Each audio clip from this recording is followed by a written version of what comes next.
All right, what's up, everybody? Welcome back to another day of SaberSim's DFS Office Hours. Thanks for tuning into the stream here today. If this is your first time watching, this is a live Q&A style show where I answer questions from SaberSim users about SaberSim, about DFS, really whatever you guys want to talk about.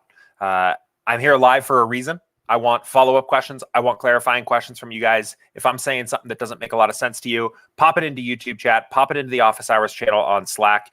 That's the reason we do this live. So I host the show Monday through Friday. And once a week, we've been doing what we call a strategy session, where we do a deep dive into a specific sport or contest or topic area or something about that for DFS. So a lot of baseball content recently. It is all up on our YouTube channel. Highly recommend checking it out if you haven't already. And this week, I know there was a lot of excitement for this. I'm slightly disappointed to say we don't have the video ready for me walking through my live baseball process. The plan originally was to do that last night. We ran into a couple little areas, ended up doing a little bit of a dry run of it. Want to make sure that we give you guys a really good product with that video because I know there's a lot of excitement behind it. So already see some comments here today about it. Unfortunately, I don't have that video for you guys today. Our plan is it's a small slate tonight, 5 games. So we're going to take advantage of tomorrow's 15-game slate, and we're going to do it for real. We'll record the video. I'll walk through my live process of how I'm building lineups for tomorrow's slate. So that video should be out then, I guess,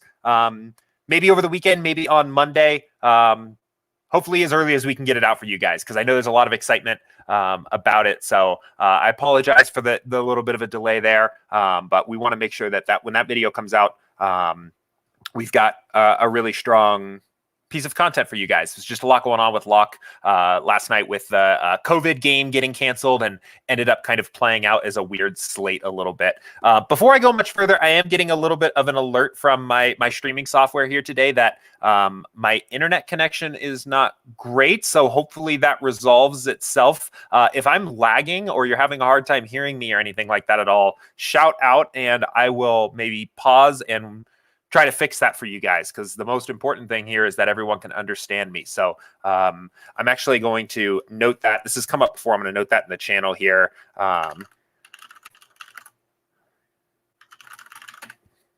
So yeah, I just wanted to note that real quick. I'm not sure what's going on there. But anyway, I've got one really solid question here today about duplication. I want to talk a little bit about that. I see BZ already said you're ready for everybody to steal my process.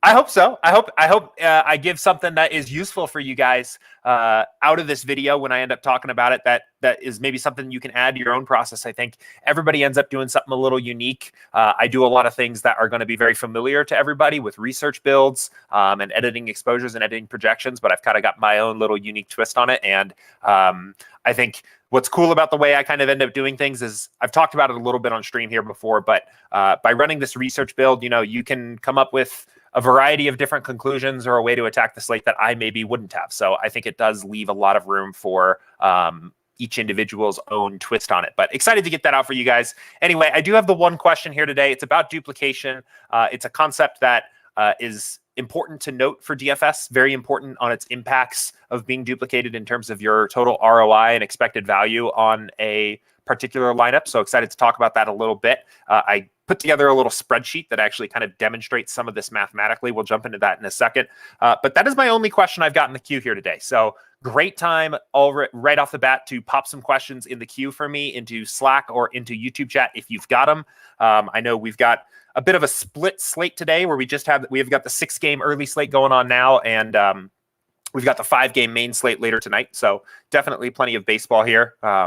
But we will just go ahead and get started here. So this question came in from Ryan here in Office Hour or in support Slack, actually. He said, Office Hours question, entering the 150 max 5 cent on FanDuel.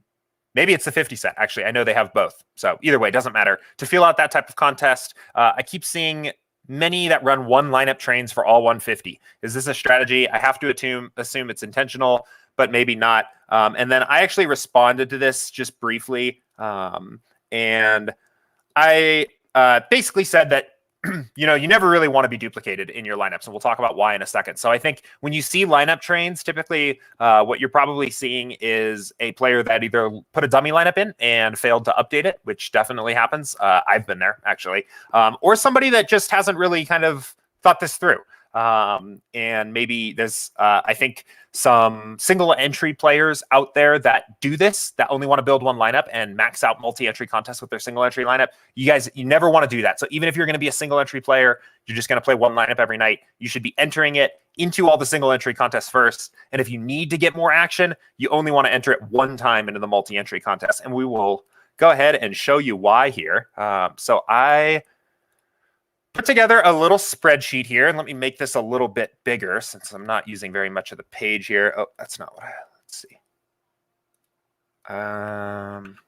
There we go. Okay. So I've got my little spreadsheet here. So I'm going to use a very basic example here, and we're going to assume that this is a 100-person contest. It's $10 to enter. So the prize pool is $10,000. There's no rake for the sake of example here. And I'm just going to assume it's a single entry. It keeps it a little bit more simple, but this is basically just to demonstrate mathematically why you don't want to be duplicated by anyone, right? So least of all by yourself, right? We'll work around back to that, but you don't want to be duplicated by anybody. So it's a top-heavy contest, this hypothetical contest, where first is going to win 500, half the pot, second's going to win 250, third's going to win 150, fourth 100, and by fifth place and all the way down to the end, nobody wins anything, right?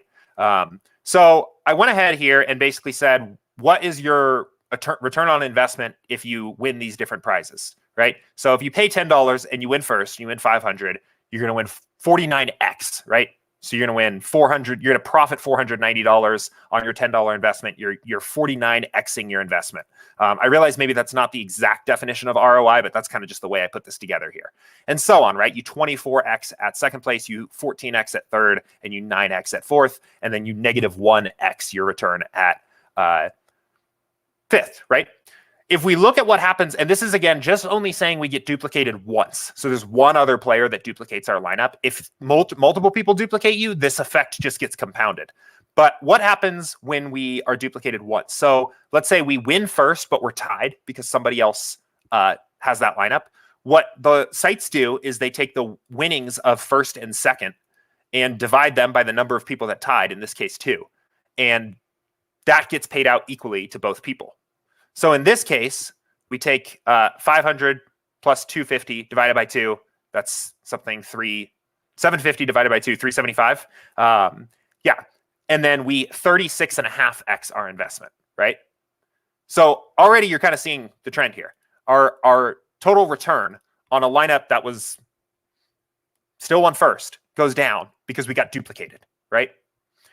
And the last kind of way that we can kind of show this is I'm going to just assume, for example, that you are a prodigy at this particular contest. This is not realistic at all. But let's say that you've mastered this contest. You know exactly how to play it. You play it perfectly every time. And your outcomes are only limited to the payout positions. So 25% of the time you win first, 25% of the time you win second, 25% of the time you win third, and 25% of the time you win fourth, right? You never fail to profit in this contest. So we can also look at this from an expected value standpoint. An expected value is basically going to be your payout, what you stand to gain, times the probability of every outcome happening. So in reality, in a typical DFS contest, right, this isn't actually how your probability curve looks. You have a lot of no cash equity. You have some min cash equity. You probably hopefully have some first place equity and so on. But just for the sake of example, if you know that you are never going to be duplicated, your expected value here in this contest is $240. Every time you put $10 in, you can expect to win $240 coming out of that, right? If you are duplicated once, if you're just guaranteed to be duplicated, your expected value, even in a contest that you are just vastly this profitable on, drops pretty significantly down to $178 because your payouts are so much lower. So being duplicated in any contest, period, end of story, is reducing your expected value of that lineup, and it's reducing your overall ROI playing that contest. So it only gets worse the more you are duplicated. Duplicating yourself 150 times in a contest is a terrible idea. It dramatically reduces the expected value of the lineup that you're playing, right? You only have one lineup. And you're even investing. Why it's worse when you do it yourself is because you're paying extra to do that, right? Like to enter the one single lineup in the, say it is the 5 cent, right? To pay the 1 5 cent entry into the contest is one thing. Imagine if you were paying to duplicate yourself in this contest. So it would emphasize this even further. Like now, this would go down further because you're actually paying like $20 you're paying more to lower your ROI, or you're paying more to lower your expected value, right? Whatever really makes sense there. I get these terms kind of mixed up in my head sometimes. But so really, really don't want to duplicate yourself, right? Really ruins your profitability. It is also a good just note in general here of talking about why we want to avoid dupes. And in your average baseball slate or basketball slate or football slate, like these slates where there are a lot of different positions and a lot of different players in the pool, duplications can still happen. I think that's part of the value of ownership fade. That's part of the value of fading some ownership in general, because you want to avoid dupes, right? The bigger value of fading ownership is getting leverage on the field, and the impact of having the 1% guy that goes off in your lineup boosts you way to the top, right? That's the primary impact. But on sports where duplication is more possible, I think this factor ends up actually becoming a greater reason to fade ownership than finding leverage. So in sports like MMA and golf and showdowns, in many sports, the impact of trying to reduce duplication becomes a greater factor in deciding why we want to fade ownership or why we want to build lineups in a certain way. To the point where I think even on things like NFL Showdown, where you're playing contests that have like sometimes 100,000 people on a single showdown lineup, this maybe even becomes the primary factor. Our goal in creating an unduplicated or a very minimally duplicated lineup becomes so much higher than wanting to fade ownership in terms of finding leverage. And it's just something interesting to think about, right? I think I'd like to talk a little bit more. To me, these are kinds of two sides of the coin of fading ownership, of why we want to do that one way or the other. And this is why mathematically we don't want to be duplicated. I'd like to actually, I think now that I'm thinking about it, at some point, pull up a spreadsheet and do something similar, talking about the advantages that having leverage on the field can give you, mathematically speaking, because I think they're kind of two sides of the same coin. But anyway, as I typically do, probably going in maybe a little bit too much on this particular question, a little overboard here. But it's very easy to kind of just quickly set something up like this in a very simple contest format, and look at what happens to your ROI and your expected value when you are duplicated in a lineup. So really great question, Ryan. Thank you for asking that. Haven't had a chance to talk in depth about duplication before. But guys, honestly, that is all I've got right now. I know a bit of a quieter day around baseball. Not so much going on. If anyone has any other questions for me, I know we've got a handful of watching here today. So anyone have any other questions for me or anything else that you guys want to talk about? I do know today is a little bit more of a weather game in really the early slate had a little bit of weather, but I think in the main slate too. So if you haven't watched it already, good time to check out me and Danny's strategy session from last week when we talked about dealing with weather in baseball DFS. Some good overall tips to navigating weather games on a slate like tonight, where let's go ahead and see actually here. Let me move this over. Did that move over well? Yeah, it did. So some interesting components to weather tonight, where it's a 5-game slate and we're going to have 3 weather games on here. So maybe not a slate where you can afford to fade completely. So definitely recommend checking out that video and using some of the strategies we talk about there, because if you fade all 3 weather games here, I know this one's just yellow, you might not be in a very good spot. So you won't have very many players to play left. But Aaron just asked, do you use projected score to use for your lineups? I have gone back and forth a lot on this in the past. At the moment, I am using projected score. And I've talked about this before. And the reason why is purely a contest mix thing. It's not so much strategy. The reason why is because my contest mix looks like this. Let me go ahead and pull mine in here.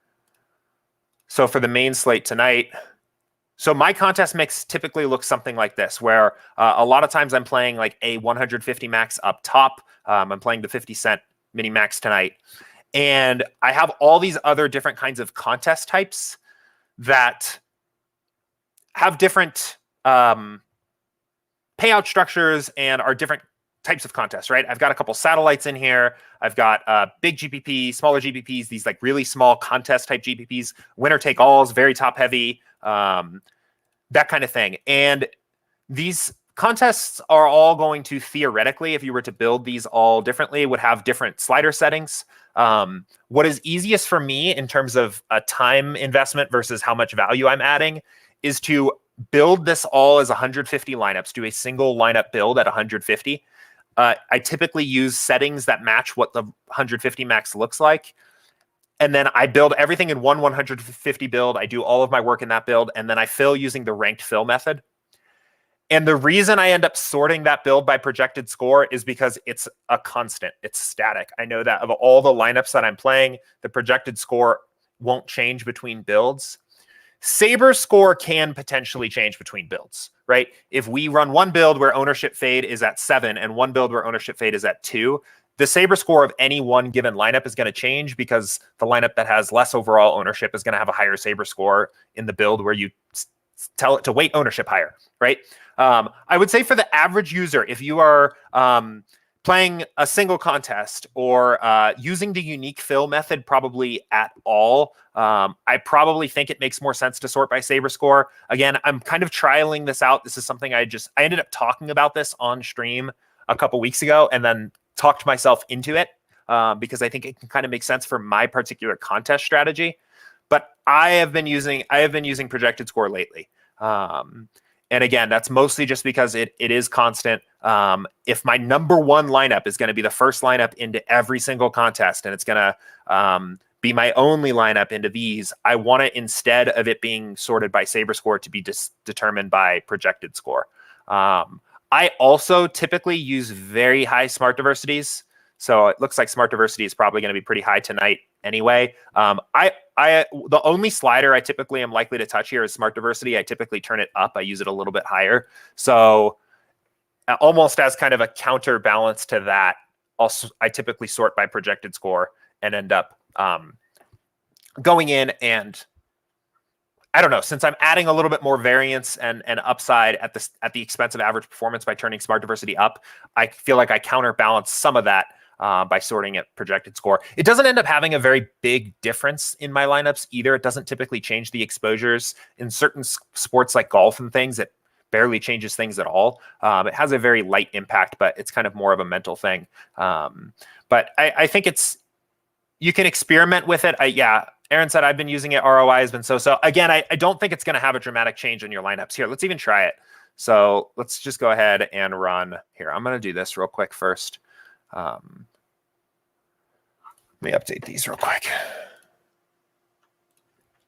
Let's run one and we'll just look. On a smaller slate, the impact might be magnified, but I don't think it's going to have a huge impact either way.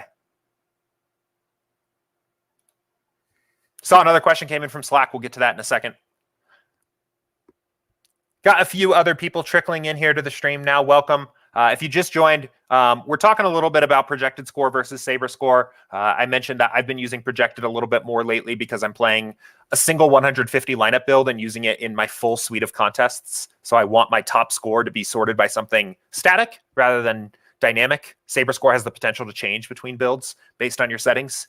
Projected score obviously does not. The important thing to note here is all this is a sorting method or a ranking method, right? Your lineups, no matter what you use here, are going to be built with the slider settings that you've selected. So, man, pretty not diverse pitching pool tonight. But sorting by Saber score doesn't change at all. Sorting by projected score. Let's look at our batters' top exposures real quick. So heavy on Milwaukee and Baltimore right now, Saber score.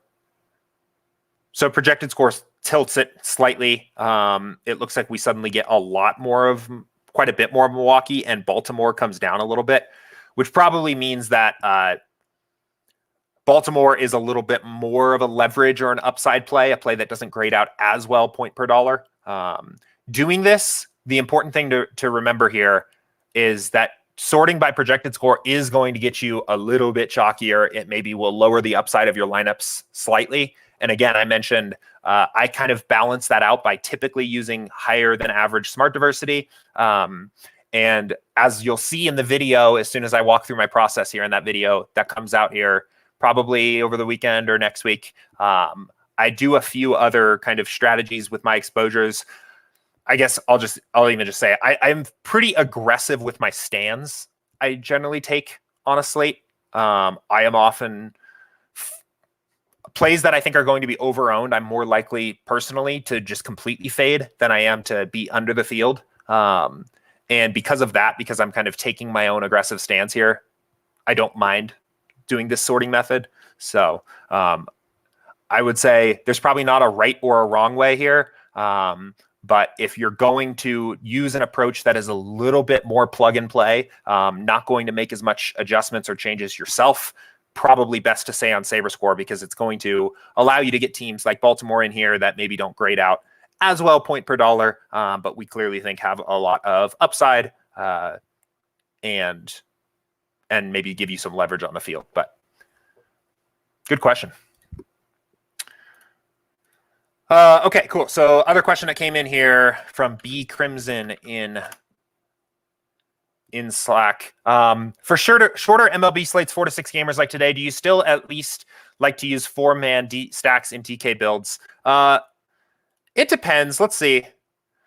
Honestly, I think in general, I will probably still set the stack rule, but the odds of getting a lineup that don't fit into that on a slate like this go down just because the correlation slider is still pretty high. It's at 6, and there's just less teams on the slate. There's less players.